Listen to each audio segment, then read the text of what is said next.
What's up, everybody? Welcome back to another episode of Don't Give Up Shit Podcast. This is Foundations, episode 2. We're back again with Chief Andrew. He's going to be going over building trust today. Got a pretty good reception last time. Pumped to get another one out to you all. And then he mentions it at the end, but please give us feedback. If there's something we can do better in that regard, we would very much like to, especially Chief Andrew. It's like, not a podcaster, not a guy that has experience with this. So if there's anything that you have constructive criticism wise, please shoot it to any of the platform contacts that he lists in the end via either email or social media or whatever, DMs. It's all good. We just want to hear from you and make sure that this is meeting the mark. We want to make sure this is meeting an actual need, and that if not, we can adjust fire. So with that, I will turn it over to Chief Andrew.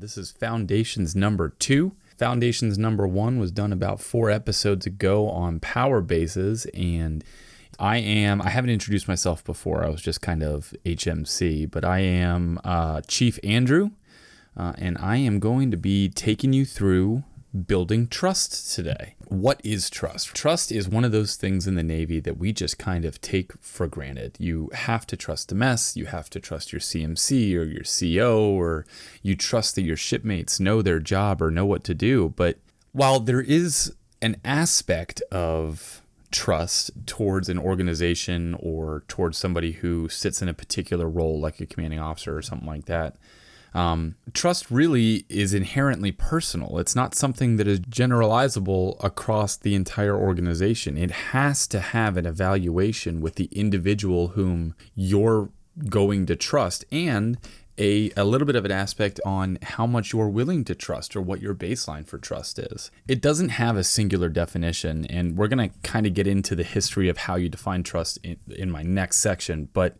it's highly fluid based on the context of the relationship in which it's developed, right? There's a significant difference between a leader and a subordinate, or a leader and a follower, depending on how you want to define that in a trust-based relationship, compared to the trust between a friend and a friend, or even a best friend and a friend. There's differences in trust between family members, and even that, the dynamic is impacted. Like, is it a parent to a child? A brother to a sister, an aunt to a niece? All of these have different aspects of trust and why the trust even exists. And then there's the kind of trust that exists between a mentor or a mentee. You can't really define the trust between all of these in the same way. There has to be some slight differences. The literature regarding trust is extensive. It comes from everywhere. Psychology, game theory, organizational leadership, as they call it now, or management theory, all over the place. Sociology. But in this podcast, we're going to cover the ones, like the major ones, and then discuss ways and stories on how I have built and how I've absolutely failed to build trust in various jobs that I've held. So with that, let's just get right into it. In 1995, Mayer, Davis, and Schoorman created an integrative model of organizational trust. For those who don't know, a model in academia is a usable outline on a theoretical concept. This model that they created on trust was basically a diagram that you can look at and say, hey, all of these things feed into certain other things, and that's what leads to trust and creates a feedback loop, right? And I'm going to explain that all in a little bit. But this model that they created in 1995 is one of the main models that identifies components of trust and the feedback loop that creates trust as more of a dynamic function rather than a static trait. Up until this point, people had pretty much just believed that trust was a baseline trait. It was kind of like leadership as a trait, or trait-based leadership theories, is that you either have it or you don't. You're either trustworthy or you're not trustworthy. That's what the prevailing models before 1995 were. And Mayer and his colleagues just didn't buy into that. They believed that there was a little bit more input, dynamic factors, and feedback to what trust ultimately is. Their big thing that they did in 1995 was they didn't really do any specific studying themselves in this particular report that I'm about to talk about. They'd done a lot of research prior that they kind of drew on, and they drew on a lot of other research that had already been completed, right? So this 1995 article that they wrote in the Academy for Management Review is kind of like a meta-analysis, which I'm not sure, for anybody who doesn't know what a meta-analysis is, it's basically an analysis of research that was done by other people. It's not research that they did by themselves. In this model that they created, taking this meta-analysis look at trust behaviors and how trust has been defined across psychology, sociology, game theory, geopolitics, all of these kind of different aspects of academia, they created this integrative model. And this integrative model has a lot of different aspects to it, right? But the first ones that we're going to talk about are factors of perceived trustworthiness, right? Or baseline traits that a trustee has. Now, these traits are obviously from the perspective of the person who's potentially going to trust the trustee. So all of this is kind of a perception thing. There's some that are more than others, but your first trait of a trustee that factors into whether or not trust is even possible is their ability. And their ability is like a group of skills, competencies, characteristics that enable someone to have influence with some specific domain. So in our world, I'm a corpsman. I have a little bit like my abilities within medical, or as like a field medical technician, like battlefield medicine, my abilities within that earn me a little bit of trust within that very specific domain. If somebody's asking me about a medical record, or somebody's asking me about an immunization, or what to do for a bullet hole, my abilities in that arena allow me at least the opportunity to be trusted with that question, or with the risk of asking me that question. Because the abilities are so specific to a domain, though, it's limited to that area. So my abilities as a corpsman do not allow me or give me a trustworthy trait in other aspects of the Navy. Nobody asks me about fire controlman stuff for the most part. Well, no, not even for the most part. Like, they never do, because I have no ability there. Nobody cares or trusts me to launch a missile off of a boat. Not my job. Nobody asked me about it, right? That's not within my ability wheelhouse. And kind of like another really clear example of that is I deployed to Jordan for like 45 days or something like that. It wasn't anything crazy. It was just for an exercise, nothing high speed about it at all, really. But I was tasked to take over that deployment as far as the medical side, because the HM2, who was originally slated to be like we called it a senior medical department representative, or SMDR, but realistically it's pretty much like the department head of medical. So the HM2, who was previously tasked to do that, just didn't have the abilities to handle the job. So he ended up getting fired by the commanding officer, and somebody had to like pick up the reins. And my chief at the time I had developed a pretty good relationship with, so he just kind of tasked me with it, and with it, like, and it was 2 weeks until deployment time, so it was pretty short notice. But while in country and as a second class, I was still the senior medical department representative. I was the department head of medical for that commanding officer, and every day for the war room briefs, he expected me to give him a department head's brief. And I did that, and everything that I said in regards to medical was gold, because in that room, my abilities, solely my abilities, earned me trust with the commanding officer, because nobody else in the room had those abilities. So he really didn't have a choice other than to trust me. But the trust between that commanding officer and myself was built very much on my abilities and almost nothing else. As time went on, it probably changed. But at the very beginning, he only knew me for 14 days before we were in country. So he had to rely on the fact that I knew my medical stuff as a baseline for his trust. The second thing that is like the second trait of a potential trustee that is necessary and factors into whether or not trust is even possible is called benevolence.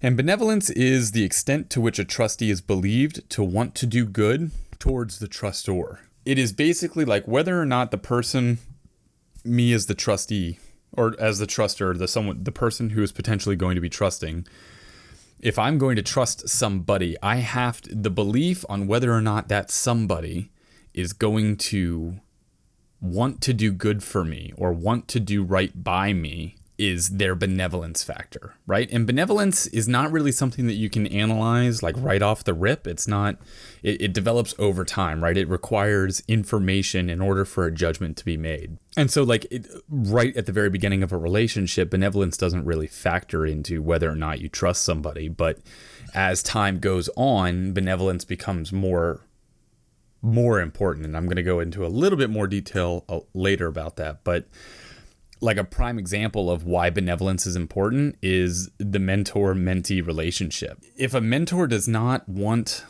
to do right by the mentee, then they'd be a terrible mentor. And inversely, the only reason that a mentor is trusted by the mentee is because of the mentor's benevolence factor.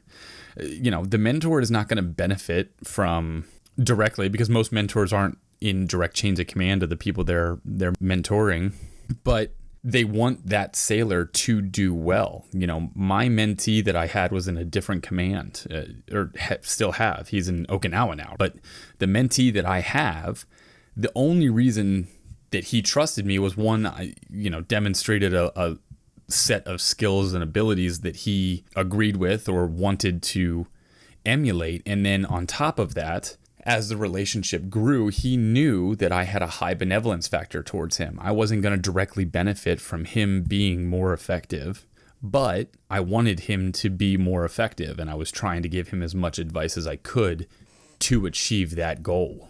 And I don't want to get too far down the rabbit hole, because I'm going to talk about like mentee and in relation to all of these traits of a potential trustee. But to kind of illustrate this benevolence factor, I have a story of this salty first class that I knew years ago, right? And the best way to describe him is gruff. He didn't really display any of the traditional abilities of a trusted leader per se, right? Like he didn't have very strong communication skills. He was not good at networking. He didn't build the relationships around him or foster positive work environments, really. Just generally the abilities were not there. And on top of that, it was also fairly obvious that he was not going to make chief. And at the time, I didn't really know why, but looking back on it, I can clearly see that it was that lack of ability that his chain of command was never going to trust him enough with anchors. So the one thing he did have, though, was that he always wanted to do right by the sailors around him. It didn't matter if they worked directly for him or were catty corner to his directorate or only interacted with his direct chain of command, like in a tertiary fashion. He always wanted to do right by the individual sailor. And every time he did that, most of the time it was at his own expense, because back to before, he didn't really have the communication skills or, I'll just call it political capital to put his own neck on the line for those sailors, but he did it anyway because he always wanted to do right by the sailors. And that benevolence led me to trust him more as like a Navy moral compass, and less as oh man, you have this technical ability that I need to learn and emulate so that I can make chief. Because that wasn't what was going to happen, but I could always bounce off the idea of hey, H1, I'm thinking of doing this thing, and what do you think that's effective? And he sometimes would tell me, hey, I don't think that you're doing the right thing for the sailor. I think you're actually doing that because you want to look good, or you're actually doing that for this political side of things. And sometimes he was right, so he just kind of turned into this Navy moral compass for me. And that because of his benevolence factor, and that just kind of identifies how important benevolence can be in a trust-based relationship. And benevolence is one of those things too that develops over time, right? Like I said before, you're not going to get an initial read on somebody's benevolence immediately, because almost anybody in the Navy, as far as chain of commands go, will sit there and tell you, yeah, I absolutely want to do right by you. But, even though everybody says that, we've all had individuals who did not do right by us, at least through our perceptions. So while we all will say that we want to do right, being actually benevolent from my perspective, or from the potential trustees or trustors' perspective, is kind of hard to do, and it really experience is the only way to get that information.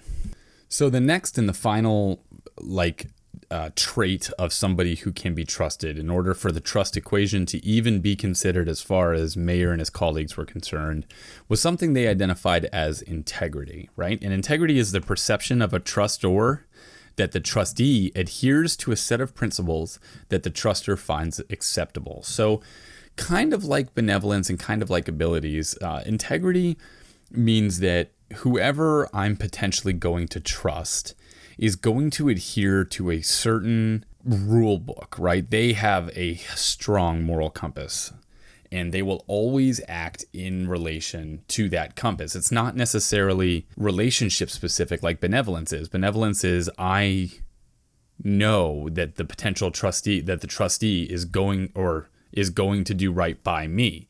Integrity is more that I know this trustee will act this way, regardless of the relationship with us. And the other really big part of integrity is that whatever that set of principles that the trustee is adhering to, the trustor has to deem it appropriate or find it acceptable. You know, if I know that somebody is always going to act unethically in a given situation, I'm not going to trust them. You can have a high personal integrity, always act the same way in the same situation, but that doesn't mean that you're acting appropriately. Right? So as the trustor, I have to trust that that way that you're always going to act is something that I agree with. And as an example of integrity, another like quick story, there was this chief that I worked with down in Gitmo for 6 months. And he, you know, one of the top chiefs I've ever worked with. And over time, I got to see that he adhered to a specific set of principles. And like some of those things are, he valued fitness. He wasn't good at like dictating his own fitness routine by any means, but he absolutely valued it. He valued walking the walk instead of just talking the talk. He actually very rarely talked at all, to be honest with you. He always asked questions first, and once he felt like everybody in the shop was appropriately heard and validated, then he gave direction, you know, and these were things that he always did no matter what. So over time, because I knew that he was always going to act that way, and that was something that I found acceptable, maybe I wasn't very good at it, but it was something that either I wanted to emulate or they were traits that were acceptable to me. I started to trust him more because I knew how he would act in any given situation. So those three things, abilities, benevolence, and integrity, are the three aspects of a trustee, the three traits of a trustee that are necessary, at least according to Mayer and his colleagues, that are necessary for trust to even be considered. So to kind of demonstrate the interrelationship of all three of these traits, let's look at that mentor-mentee relationship that we were kind of talking about before, right? A potential mentor, if they have high ability but no integrity, the mentor has the ability to give you great advice, right? They know the technical aspects of the job, they know how to do the thing, but if they don't have integrity, you're not sure whether or not they would even tell you the right thing, or whether or not they would tell you at all, or whether or not they would show up to work. There's just so many unknowns because they just have no integrity. They may have the ability, they just don't have the integrity, right? So that's not really a good look for a mentor-mentee relationship or trust at all. So let's flip that around. If you look at like a high integrity and no ability, well, you always know how they're going to act, but they might not be able to give you the answers that you need. You know, if they don't have the technical ability on how to write an evaluation, or how to conduct a DRB, or how to write a counseling chit, they may always want to help you, right? They have that high integrity of wanting to help the mentee or their sailors around them, or they have like traits that you are really liking and finding acceptable, but they just don't have the ability to give you the advice. So again, not really a good mentor. So let's look at, they have both of those things, high integrity and high ability. So now you know that they have the ability to give you the answer, and you know that they are always going to act in a particular way, regardless of the relationship with you. That's still not a very good mentor-mentee trusting relationship, because it doesn't mean that the potential mentor is going to give you the answers, because they might not necessarily want to do right by you specifically. They might always act in the same way, right? Like they have a high ability that the command is valuing. They might always act in the same way in a given situation, like they are always to work on time and they always have a fresh pressed uniform every day.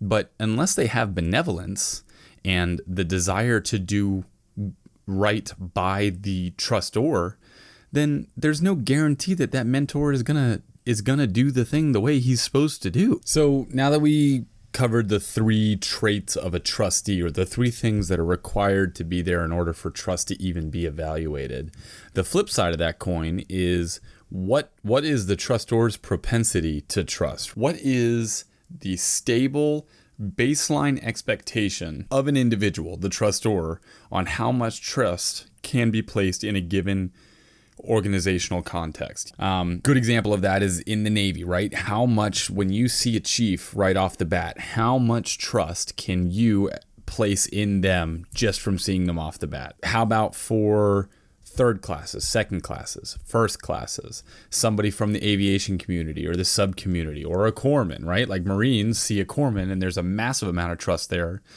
almost without really any input on the corpsman's part. So their propensity to trust corpsmen, Marines, is much higher. But the key factor of this is that it's generally pretty stable, and it's a baseline expectation on how much trust can be placed within a specific context. Okay? So we have the 2 things. We have the traits of a trustee: ability, benevolence, and integrity, and the trustor's propensity to trust. Add those 2 things together, and that creates a metric that Mayer and his colleagues defined as trust. That trust level, that's not just where it ends, right? Because once that trust level is identified using those 2 different factors, trust can change over time. And that's one of the key things that they wanted to demonstrate within this integrative model, is that trust changes over time. So they had to create inside the model the process to show that. So after the trust level is determined, that leads to a perception of risk on the trustor's side. The perception of risk is being constantly evaluated, regardless of the level of knowledge of the ability, benevolence, or integrity of a trustee. This means that integrity, or the perception of that integrity, is more valuable earlier in the relationship, right? If you go in to a given relationship and you had already gotten third-party information, and we'll get into third-party trust towards the end of this podcast, but if you go into a relationship or a meeting with somebody with third-party information that this individual has high integrity, then that's going to be way more important, because you don't really have an evaluation of what their benevolence is. So in this trust, or in this perception of risk analysis that every person does within a trust evaluation, the integrity means more earlier in the relationship. But as the relationship develops, benevolence becomes more important, and it can become so much more important that it can supersede integrity to a certain extent. Even if you know that somebody will always act in a particular way in a given context and you don't really agree with it, if you also know that that same person will want to do right by you no matter what, you can kind of overlook that you don't agree on an integrity issue, because you believe that, well, they're still going to try and do right by me. So you can overlook those other shortfalls, in your opinion, of that person in the integrity side as the relationship goes on. But early in the relationship, integrity evaluation is going to be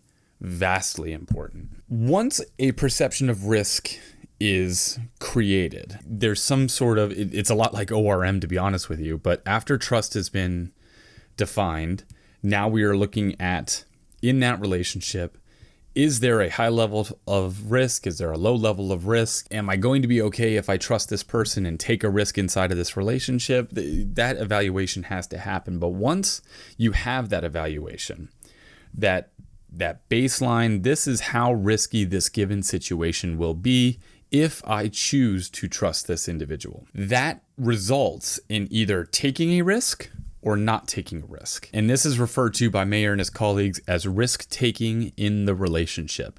And this is the fundamental part of trust as they define it.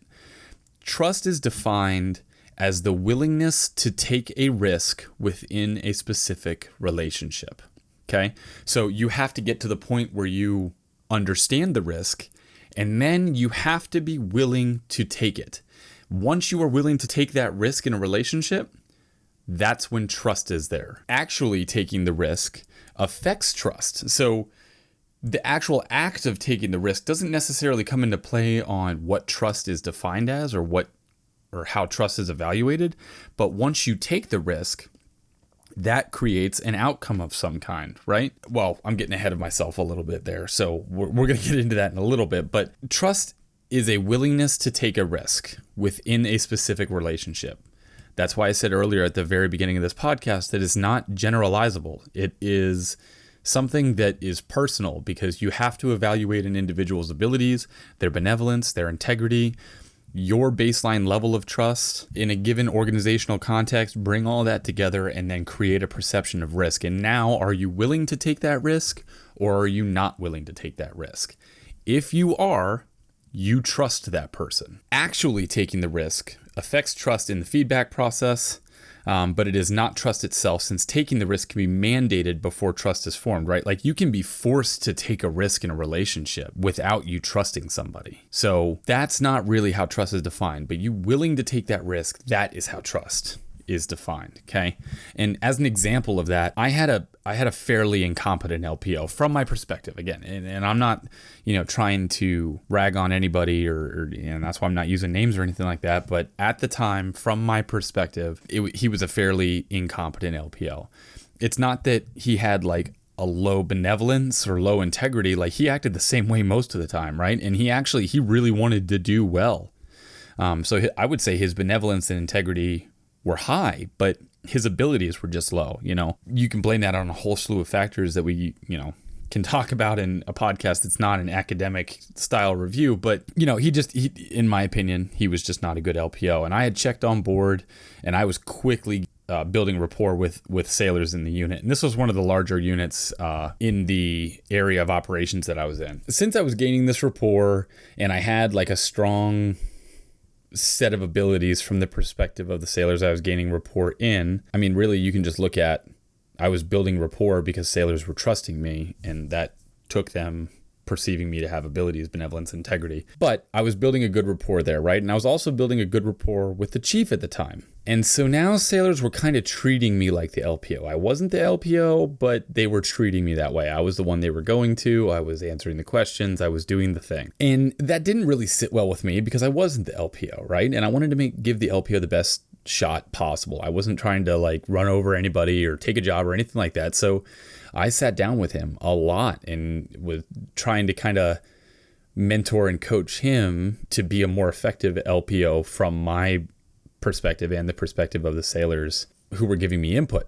So those conversations didn't really bear any fruit, right? Like, I don't know if he just wasn't listening to me or if I wasn't being effective in how I was coaching. There's a lot of different factors there, but they weren't effective. And it was starting to really be seen throughout the unit. It was starting to falter pretty significantly. There were a lot of big things falling through the cracks. So I had to take a risk in my relationship with that chief and basically ask him, hey, you got to replace the LPO. It doesn't necessarily have to be with me, but he's not hitting the wickets. He's not doing the thing. He doesn't have the abilities, and this unit deserves a more effective LPO. I had no idea how this conversation was going to work out for me, but I had to trust, and I did trust the LCPO because I was willing to take that risk when I had that conversation. So I had to trust him that he wouldn't, it wouldn't negatively impact me somehow as far as like him thinking I'm trying to take a job or something like that, because I wasn't. I was trying to get the best thing done for the unit. I didn't even want the job, if I'm being completely honest. As soon as I was willing to have that conversation, that's when trust was established on my end towards my chief. And admittedly, this is one of the major problems in this model, is it is a one direction thing, right? It explains trust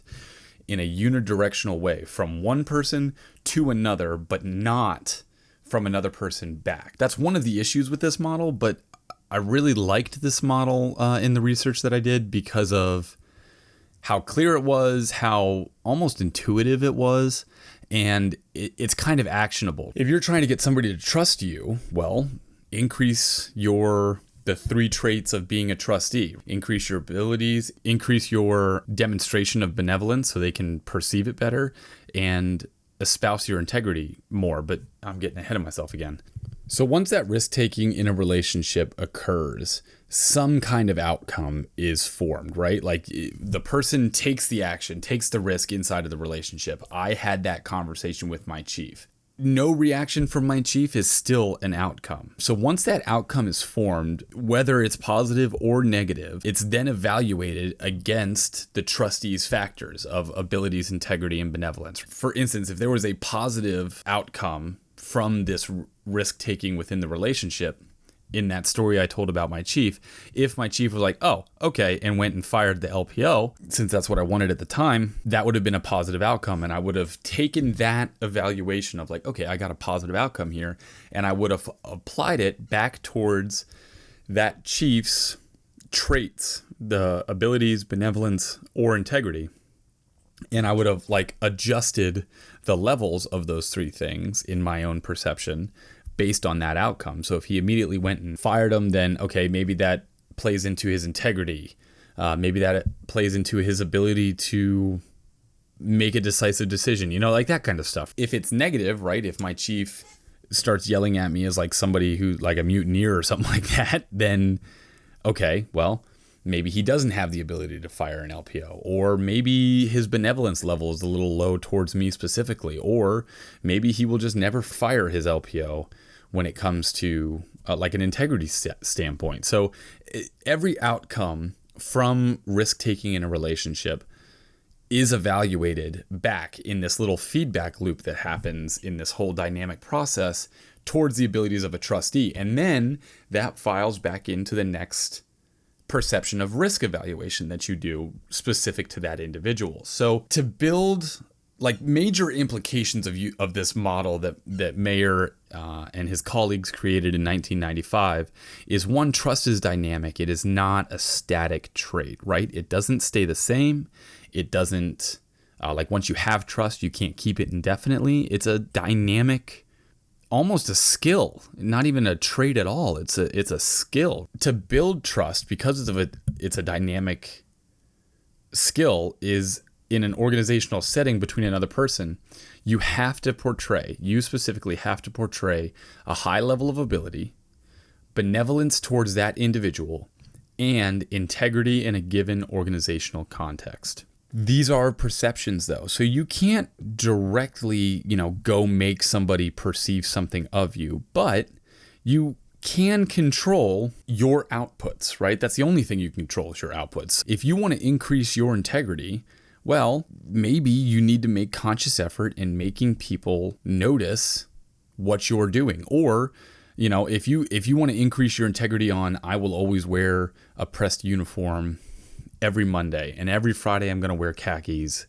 and every weekend I'm going to shine my boots, or whatever. If you want to do it every day, whatever it is that you want to do in order to increase your integrity, people have to perceive that. Don't go running around being like, hey, do you check out my freshly pressed uniform? Because then you'll just kind of look like a clown. But make sure you're spending the effort to go around and talk to your sailors, right? Let them observe you in your environment that you created and hope that they catch it, right? If you want to increase your benevolence in a specific relationship with someone specific to increase their trust towards you, then make sure you're espousing to them, or you're making them believe that you want to do good for them. And you can't just go up there. It's not, like I said earlier, it's not one of those things that you can just go up and be like, hey, I'd really like to do something good for you. You gotta actually do the good thing.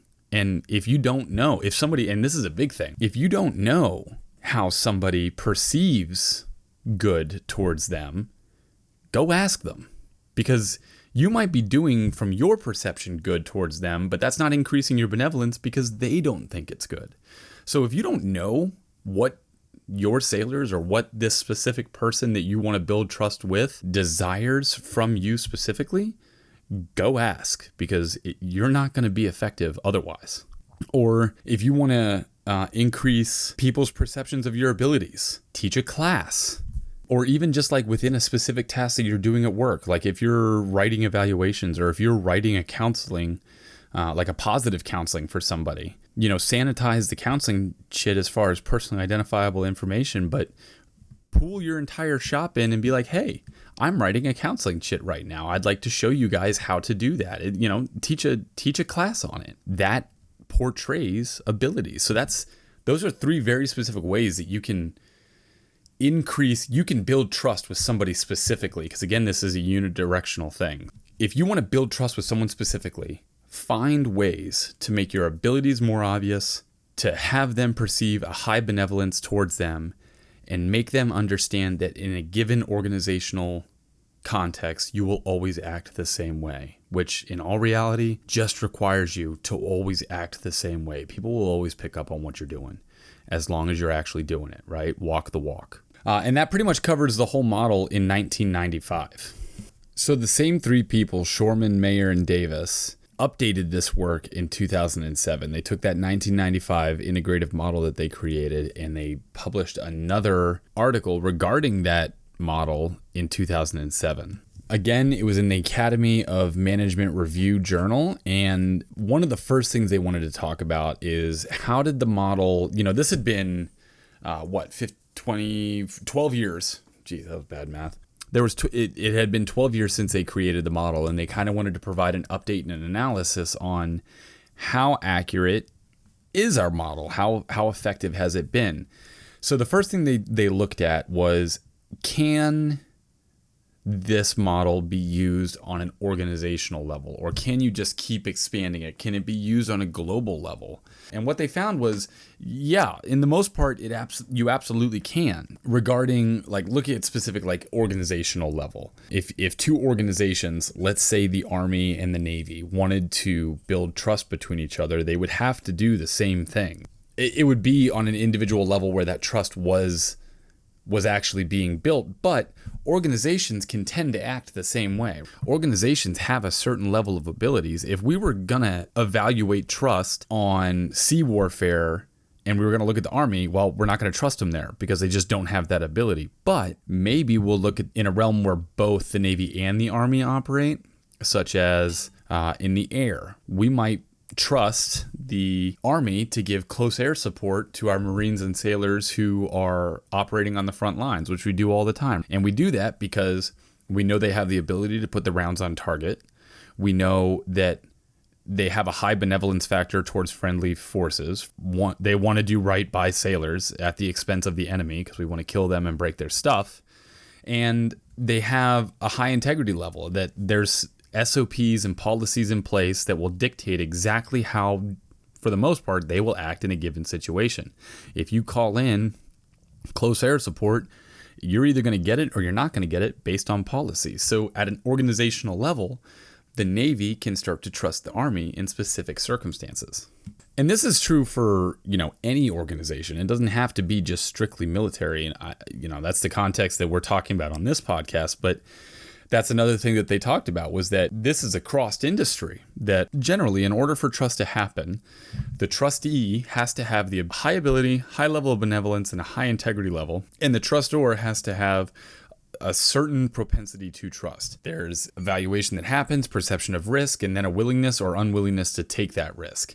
That creates an outcome, and the outcome is evaluated based on the trustee's abilities, benevolence, or integrity. That's just the way that trust works, and it can work across industry, across organizations, everything like that. The next thing that they did was they evaluated, was there a way to bridge a gap between the willingness to take a risk and the trust an individual has? Before there's a perception of risk that is created, there's that trust, and that trust is the result of the abilities, benevolence, and integrity of the trustee and the trustor's propensity to trust. Those two things create a baseline analysis of trust of the trustee. They wanted to evaluate, well, hey, what if that baseline level of trust is lower than the willingness to take a risk So they wanted to find out if there was something that an organization or an individual can do in order to bridge that gap between those two things.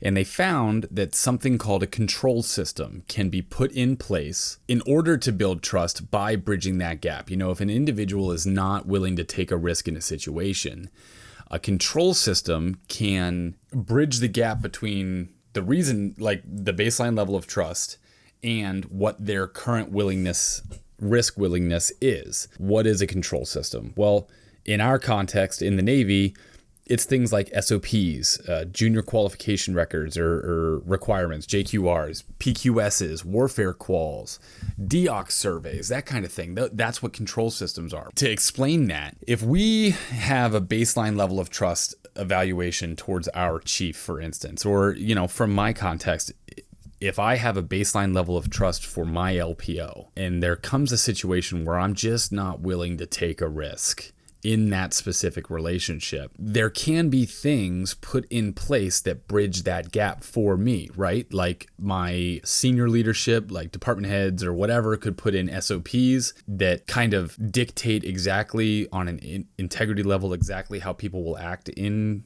ambiguous situations, or just the way that I communicate, right? When I'm asking my LPO to do something, I can try and increase their benevolence towards me by building a relationship outside of just a leader follower relationship. And if you're, like peer-to-peer, PQSs can build that relationship, right? Like if someone shows up to the BAS, which is the Battalion Aid Station Medical for Marines, division specifically. If someone shows up to the BAS and they don't have an FMF pin, well, that's not going to bridge any gap with me, right? Like that might even factor into a lower level of trust towards them. But if they show up with an FMF pin, I'm going to assume there's a baseline level of trust there, or there's a baseline level of knowledge and experience and whatnot, that while I might not have trusted somebody without an FMF pin in that exact same situation, well, when you have an FMF pin, maybe I will trust. These control systems can help bridge that gap.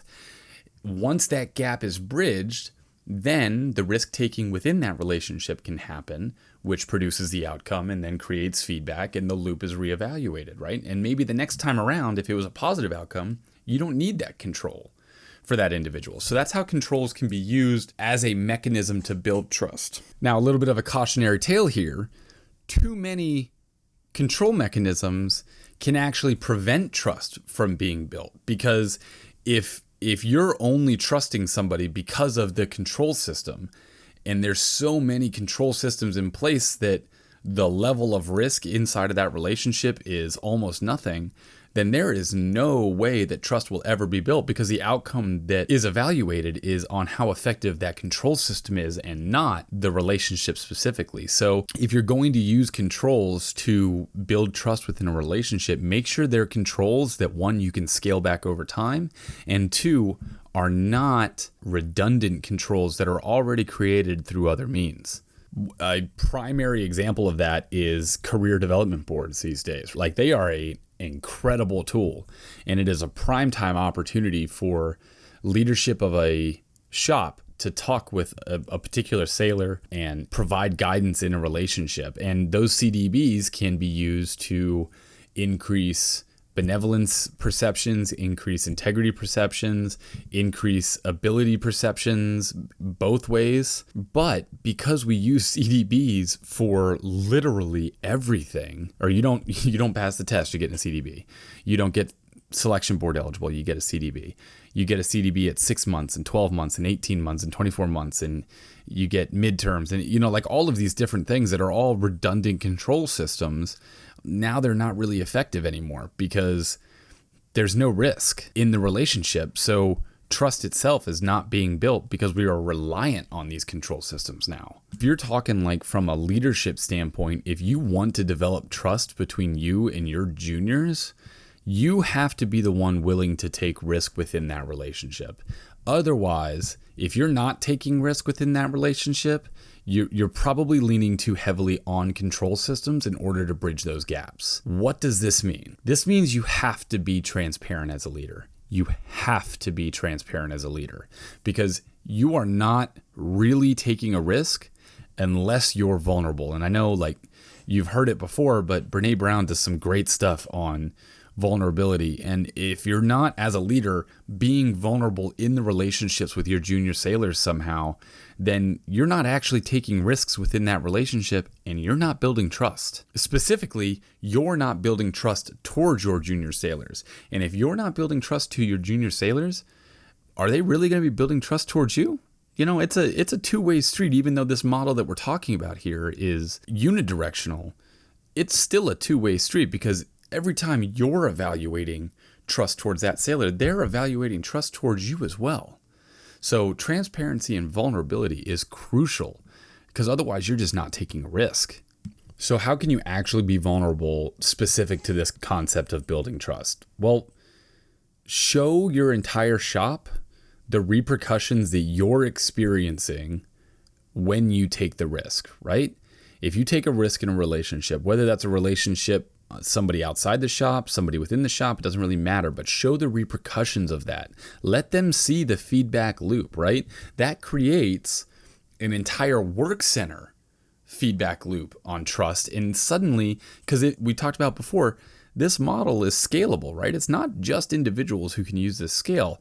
Now entire work centers can be like, all right, do we want to coalesce enough to start evaluating trust towards other work centers? You know, like you have to be transparent and show the repercussions of the risk, show the outcomes that you're experiencing.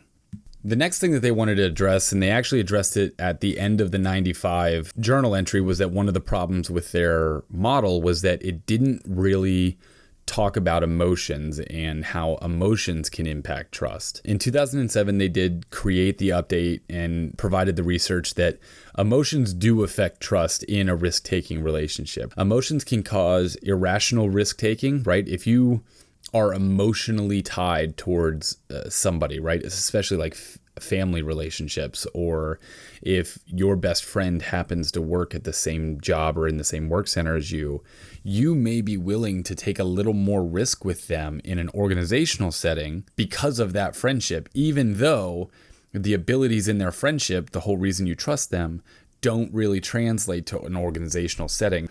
That's why they're calling it irrational risk-taking, because the abilities don't translate. So while this is more of a short-term thing, research doesn't really exist to understand how emotion can play long-term into trust in the model of trust. And some of the questions Meyer and his colleagues talked about in this 2007 update was, do emotions dissipate eventually? Does emotion impact cognitive process, which trustees' traits are evaluated? Like, is it no longer an objective evaluation of the outcome that happened? And overall, the conclusion they came to was that we don't know. We don't know, and the research doesn't exist. And from everything that I found, research doesn't exist even still on that. But they do know that emotions do impact risk-taking within a relationship.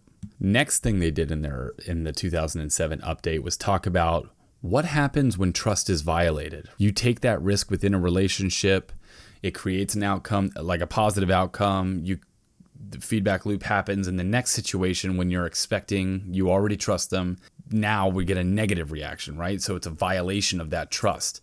Well, that's likely to be an emotional event for the trustor, and which can kind of clue what we just talked about in regards to emotions and create irrational behavior. But in regards to that, if you're going to try and repair a trust violation, it has to address the trustworthiness factor that was broke. If the violation happened because someone told you, hey, when this situation happens, I mean, go back to my episode that I recorded the interview, right? Episode 71. I had someone tell me, hey, when stuff hits the fan, I'm gonna have you. I got you, no problem. And stuff hit the fan, they did not have me. Any kind of repair to trust with me between that individual has to address the fact that they let me down in that specific scenario. And that's true of any trust violation. You know, if there's other factors that come into it, then to repair the trust, you have to address that specifically. And this can be done one of two ways. You can repair the trust either within the feedback loop or indirectly, or to the attributes themselves directly. So if you had a trust violation that you're trying to repair based on an ability of yours, right? You didn't do something that somebody thought you had the ability to do. Well, in order to repair that trust, you have to demonstrate that you have the ability to do that thing. And then the trust will be repaired. And that's the directly aspect of it, because you're impacting the attribute itself. Indirectly, within the feedback loop, you can try and repair the trust by influencing the feedback that trustor is getting in regards to the situation. If they're going to go talk with a mentee or a mentor or third party or something like that, you can try and demonstrate that was an outlier. Whatever experience they had, the trust violation, was an outlier to your actual abilities, and hope that the feedback they get is more positive towards you. The next thing that Mayer and his colleagues did in 2007 was look at, does culture impact trust? And these are kind of areas where they're like, hey, not a lot of research has been done here, and this is probably something to look into. But one of the things that he brought up was Gert Hofstede's cultural dimensions, which I think that might actually be Foundations number 3 is cultural dimensions. But anyway, Gert Hofstede in 1960 kind of created these generalizable dimensions, which he evaluated cultures around the entire globe. They were things like individualism, masculinity, what else was on there? Power distance, all kinds of stuff. And maybe we'll get into that in a podcast in the future. But in this 2007 update, they actually reference these things. And they talk about how like a culture that is more collectivist will have a higher propensity to trust. Individuals in a collectivist culture will naturally trust people more because that's just the way their culture is. Whereas countries in an high in the individualism factor will have a lower propensity to trust. And explain this, the United States has a 91 out of 100 score on the individualism factor. We are highly individualistic, super high, really, like third standard deviation high. In comparison, Japan has like a 46 on the collectivist score. And a really good example of the differences between that is that when the Fukushima reactor, when that earthquake happened that broke the reactor, and then the tsunami happened, and just, they were having a nuclear meltdown at the Fukushima nuclear power plant. Japan, which is highly collectivist, the elder generation of the surrounding city was the ones that like volunteered to be pouring water on the reactor to prevent it from melting, so that the younger generations didn't have to do it, because in their collectivist culture, it was their responsibility as the older generation to make sure that the younger generation could carry on, because they were naturally going to go longer anyway. Whereas, if a similar situation happened in the United States, it's much more likely that people would be like, well, that's not really my job. There's definitely somebody trained to do that, and we'll just let them handle that. So that's kind of the difference, right? And that, at least the difference of individualist versus collectivist. And that cultural dynamic plays into a truster's propensity to trust. Operating in a culture with a high individualism score can lead to lower natural propensity to trusts. This also impacts the traits of trust, right? Ability, benevolence, and integrity, like how we even evaluate those things.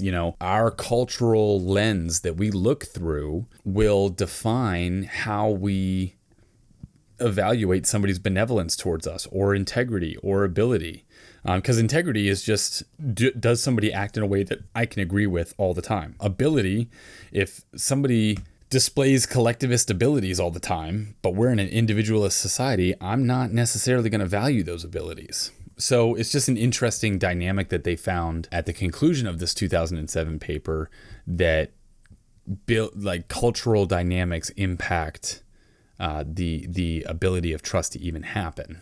So now that we've talked about the Mayer and their colleagues' 95 integrative model and the 2007 update, I kind of want to get into the rest of the research that I did over the past couple of weeks. And essentially the big takeaways from this, at least what I want to try and explain via podcast format are that there's 6 different types of trust. And this was put out in 2017, so fairly recent research here. So there's 6 different types of trust in an organizational setting.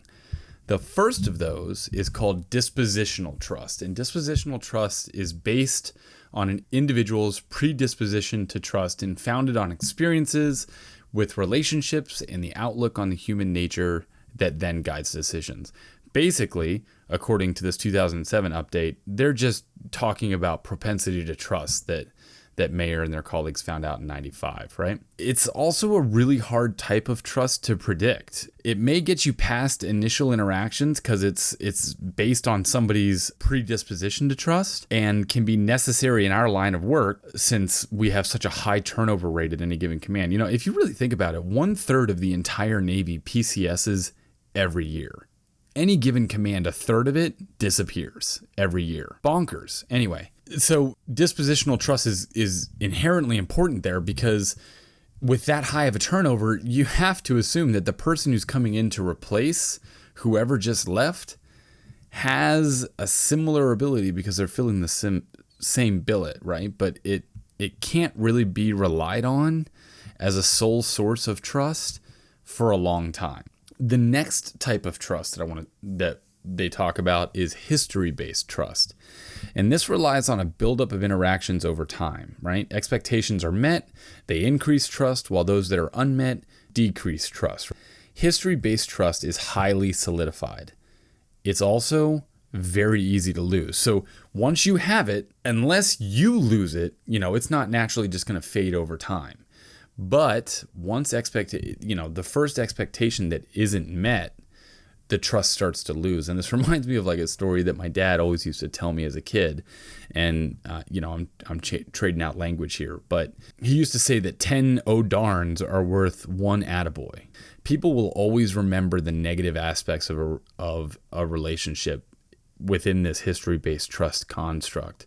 Most of the time, positive interactions are not remembered with such detail as negative interactions, right? Everybody can recall their least favorite chief, but when you ask about your favorite chief, the specific interactions probably aren't as solid in your memory. The third type of trust is third-party dependent trust, and this is kind of what I was talking about before in trust repair attempts, and also getting to know somebody's integrity level before any interaction, right? The early stages of a trust relationship in that model is third-party dependent trust. So it's trust that is determined based on secondhand information. It's a large component of this is gossip, though, which means that trust is bolstered for some people and degraded for others, depending on the subjective view of the person who's doing the gossiping.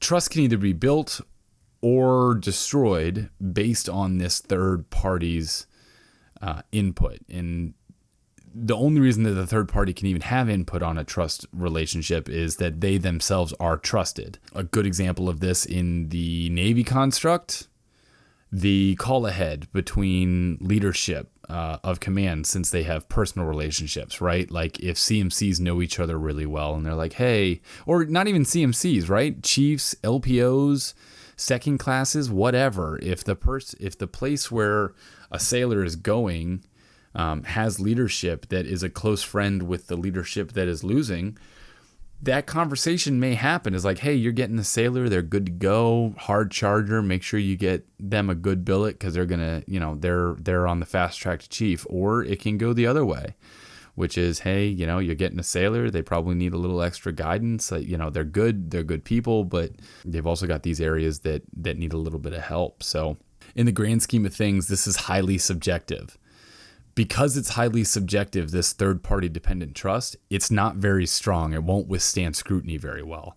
Relying on this trust means that you believe that trust built between the third party and yourself is generalizable enough that all people will also have trust with that third party, would have trust with you as well, right? Like, because him and I like each other, well, anybody who likes him also likes me, right? There's a little bit of cognitive dissonance that happens in this evaluation, which is why it's not really as strong as these other types of trust. It still exists, but it's just not as strong. And this adds even another layer to this highly personal thing we call trust. The next kind of trust, the fourth type, is the category-based trust. And this is one of the big ones in the Navy.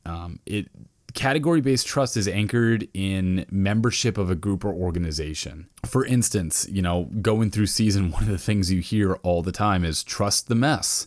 That you can have this just baseline level of trust with anybody who wears anchors because they are within a specific category of individuals. They are chiefs. The same thing happens as like, oh, well, you're part of medical, so I can trust you with, my mental health or substance abuse or family issues or whatever, right? Like, and this is kind of specific to my experience in FMF world, but just because I belong to the category of medical means that I can be trusted with every, X amount of things.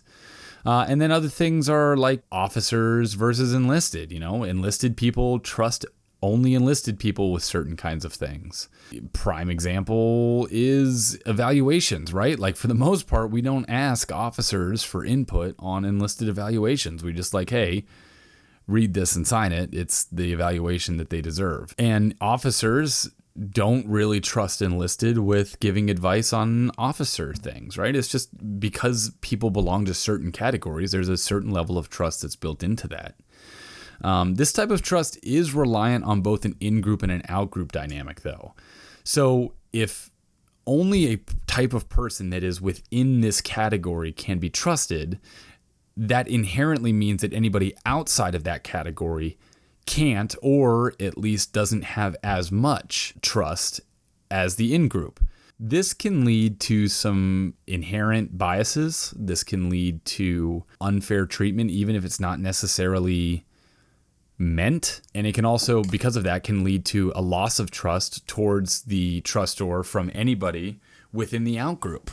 The fifth base type of trust is role-based trust. So this is founded on knowing that a person assigned to a specific job can fulfill its requirement. It owes a little bit more to reliance on the business processes that underpin the job instead of the individual who's in the job, right? Commanding officers. There's a baseline trust that commanding officers have. Sailors trust that the commanding officer is not going to, at the extreme of military service, get them into situations where they'll die. That's, a baseline level of trust. But that has more to do with the training that the commanding officer went through before they got to that position, the abilities that they had to demonstrate in order to get the evaluations or fit reps in order to get to the commanding officer position. It much more reliance on the business processes of the Navy that create commanding officers, much less on the captain so-and-so who's actually filling that chair. The last type of trust that I want to talk about here is rule-based trust. And this establishes a sense of normalcy in an organization and elicits a trust binding force. It persuades us to take for granted that people will follow directives and behave in consistent procedural ways. This type of trust is easily lost if a trustee is observed not following the rules. This type of trust is a little bit different too. Like, it seems similar, but it's different from role or category, and that it's based on rules of the organization.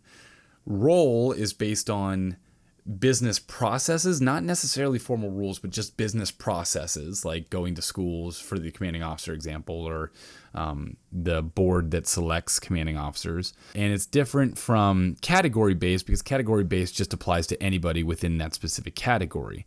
Rule-based trust is there is a set of rules that mandates or ensures that trust can be given in this situation. Rule-based trust is very similar to what I was talking about in regards to controls that can be put in place that bridge the gap between a baseline trust analysis and a willingness to take that risk. Doctors have this type of trust because of the Hippocratic Oath, right? There's a rule that everybody knows that doctors aren't allowed to cause harm to their patients. So you naturally trust what a doctor is telling you as effective information. It's not really, you don't trust them because they're a doctor, right? You trust them because doctors have to say the Hippocratic Oath. So that's the difference between like a category-based trust and a rule-based trust. So this leads me into my C stories, right? In conclusion, I want to tell two different C stories. One is where trust was built, and the next is an epic story of trust failure of mine. Because ultimately, I want you to learn from my experiences in the context of this academic look. First, let's talk about my epic failure, because I like ending on a positive note. So I was finishing a very successful tour as the acting chief for a training detachment. My gaining CMC that I was coming on board to had a training pipeline that recently was under a type of investigation, and the training pipeline was found at fault of a thing, right? When I reported on board, this CMC sat me down on his couch in his office and said, hey, this course is messed up, and with your background, you're going to be a perfect fit to go and fix it. And so that created a mindset in me. I was like, okay, well, I'm going over here to fix this situation. So when I first head over to where like the instructor shop, I was armed with this knowledge and this inherent bias that this training pipeline and the instructors who were running it inherently needed my guidance to be effective instructors, since that's what the CMC told me, right? Like that was the mindset and the framework that I was given on my way over there. As you can imagine, that attitude led to a fairly aggressive approach, right? I had to go into this situation and I had to fix it. CMC had tasked me with the job. Nobody else was capable of doing it. And that approach was rooted in my integrity. And I took everything that happened in this shop personally, right? This was my name on this shop now, and I had to fix it because it wasn't fixed before, and I never really took the time to evaluate that. However, my personal, and this is the lesson learned here, my personal integrity doesn't necessarily match up with everyone's.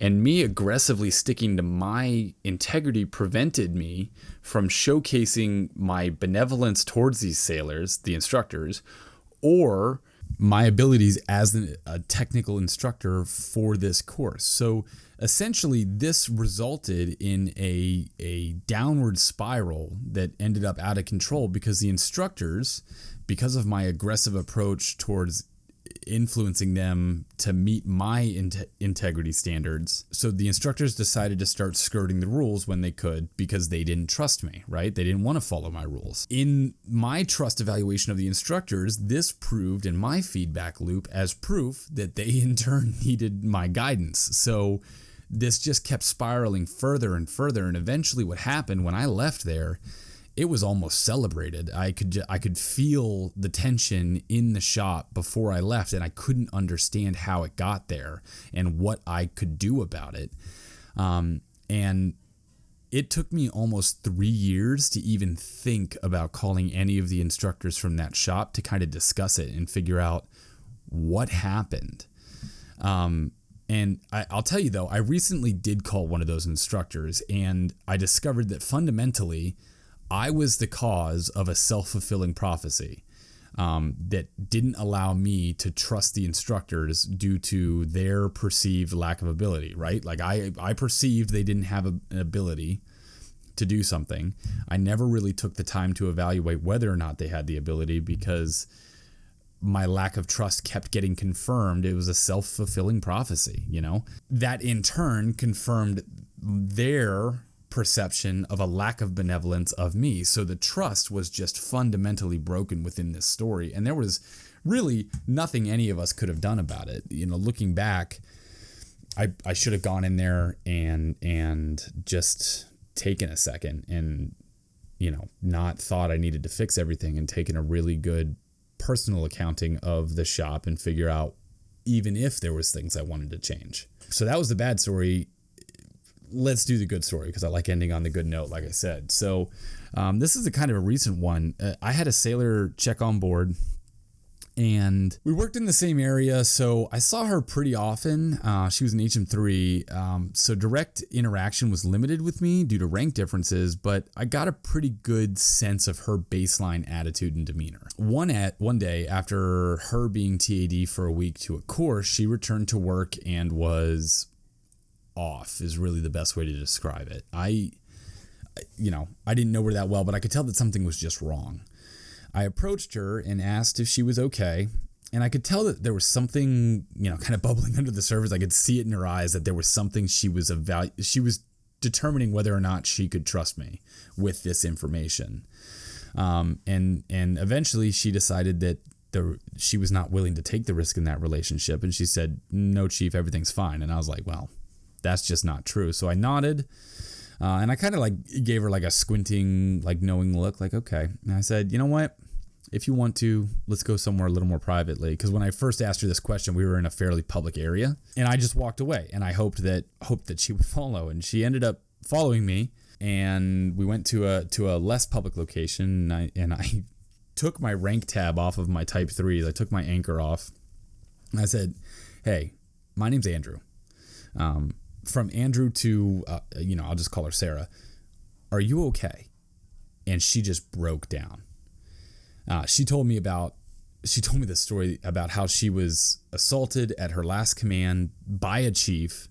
She reported that assault, suffered repercussions from that. She got moved to departments and directorates, which impacted her evals long term, or at least that's her perception of it. And in addition to that, the investigation seemed to drag on forever recently, while she was TA'd to a course, she ran into that chief who assaulted her, and he was still a chief. He was still active duty, and that just crushed her. And I'm trying to figure out, she just broke down and trusted me so deeply with that. But why did she trust me? Because I represented everything that she had a lot of information not to trust. I was a chief. I was a male. I was a sailor. I was in a position of authority over her, and I called her when I was talking about doing this podcast. I called her to figure out, hey, why did you trust me with that information? Why didn't you just stick to your guns about, no, everything's fine? And what she told me was that when I took my rank off and spoke to her from Andrew instead of Chief, she felt that she could trust me because Andrew clearly had a strong sense of wanting to take care of her.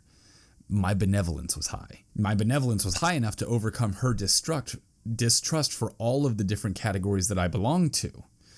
The mess, my gender, the positions that I was in, and it allowed her to take a risk within our relationship. So the control that I implemented was taking off my rank and talking to her from a standpoint of Andrew instead of a place of my rank. That then created an outcome for her, which she viewed as positive. And after I called her to ask why this call that I'm talking about, she told me that when people complain to her about chiefs now, or about their chain of command, that she uses me as her reference point, that there are good chiefs out there. So these two stories prove how delicate trust and distrust actually are. I was able to torch any chance of trust I had with that instructor cadre, but I was also able to turn that HM3's lack of a propensity to trust on its head. This leads to a final bit of operational advice that I'm going to give on how to build trust. Be a person first. Be a person who understands, or at least tries to understand, where somebody else comes from. Like what was demonstrated in episode 73 when we talked to the TikTok chief, right? You may have an initial reaction to an event, but you have to take the time to evaluate that reaction. Take the time to ask the questions and let your benevolence and integrity show. If you rely solely on abilities to build trust, eventually you won't know something and your trust will be shattered. So you have to build all three aspects of a trustee, or else it's never going to happen. So overall, trust is an extraordinarily complex thing involving past experiences, current realities, baseline abilities, morals, and ethics. The military in general has a pretty high propensity to trust each other, which is hard to remember sometimes when you're surrounded by military constantly. But I promise, in a room full of civilians, when you notice another military person there, you'll cling to them because you do have, at some level, a shared reality, which has a shared trust. Remember this and leverage that to your advantage when approaching a situation. Feel free to trust people in the military. It's okay, right? And that's all I have for you today, right? That's our academic look on what building trust is, what makes trust, and how some operational advice on how to actually build trust within relationships in your life. So first things first, at a conclusion, I didn't do this on my first one because I forgot. So tonight I have to give a shout out to my researcher, Brendan, who's one of my very good friends, and he has given me access to a massive university library that I wouldn't have otherwise because I'm not currently going to school.